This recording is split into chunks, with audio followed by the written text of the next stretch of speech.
Voilà, bonjour à tous et à l'Assemblée notamment de Ardèche Centre. Et je tiens à vous apporter ma reconnaissance et mes remerciements pour le combat dans la prière que vous avez mené pour moi, comme je vais l'expliquer, puisque je suis tombé gravement malade à cause du Covid.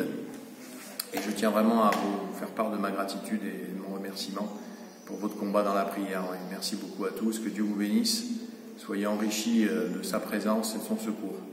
Donc en effet, au mois de mars 2020, je suis tombé malade à cause du Covid, sans discerner au départ, puisque je pensais bien sûr que c'était une grippe, ça ressemblait beaucoup à une grippe, mon docteur m'a soigné comme une grippe, et puis les choses se sont dégradées, et j'ai demandé à être hospitalisé. Donc dans le cadre hospitalier, là aussi, ma santé a continué à se dégrader, et pendant ce temps, pourtant, j'avais des temps de prière, et je confessais que Dieu guérirait encore des gens du Covid et qu'il y allait avoir de belles bénédictions. Et je sentais que j'étais porté de Dieu en priant dans ce sens.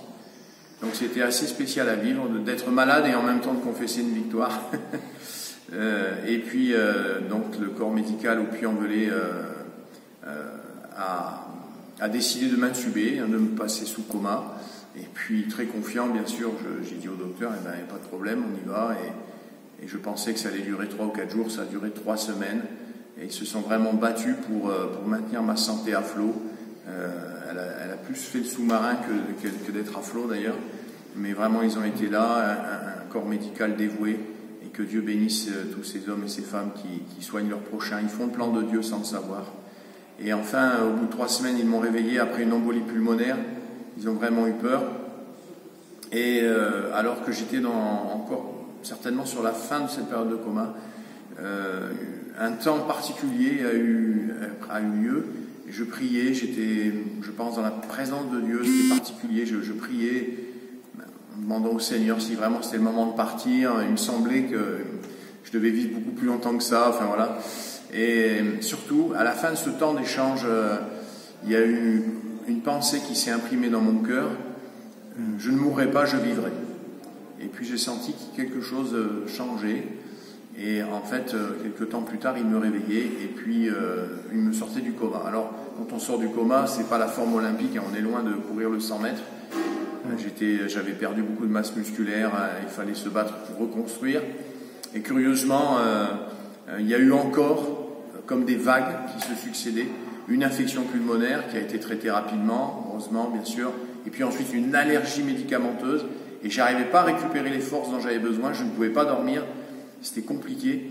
Et un matin, alors que les soins m'étaient prodigués, tout d'un coup, le Saint-Esprit m'a rappelé cette parole de Romains 8, verset 11. « Si l'Esprit qui a ressuscité Jésus habite vos corps, il ressuscitera vos corps mortels. » Et là, ça a été l'interrupteur de mise en route de ma guérison. Voilà, c'était vraiment le cas. Et à ce moment-là, j'ai dit, mais bien sûr, Jésus est ressuscité avec une pleine santé. Et ma santé va revenir. Dieu me rend la santé par cette parole.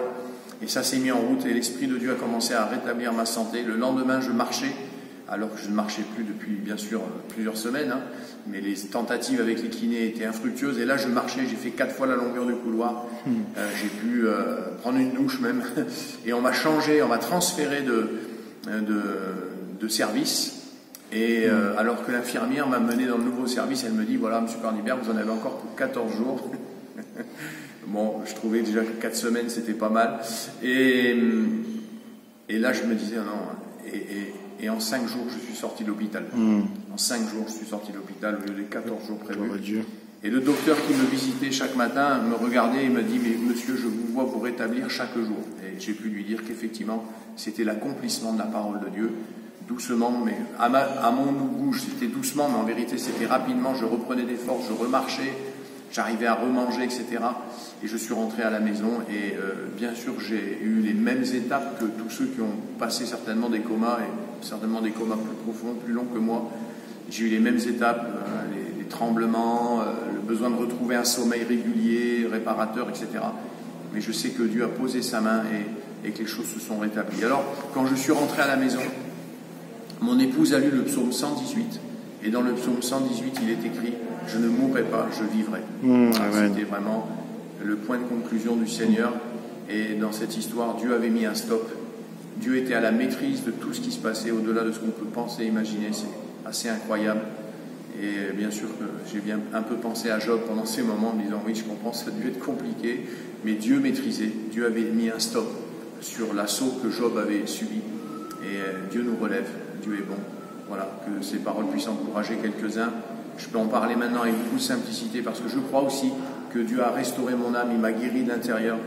Et combien même si parfois des choses négatives peuvent remonter, des souvenirs négatifs, je peux y résister, je peux les repousser parce que Dieu dit tu ne craindras pas les terreurs, qu'elles soient de nuit ou de jour d'ailleurs, tu ne craindras pas les terreurs.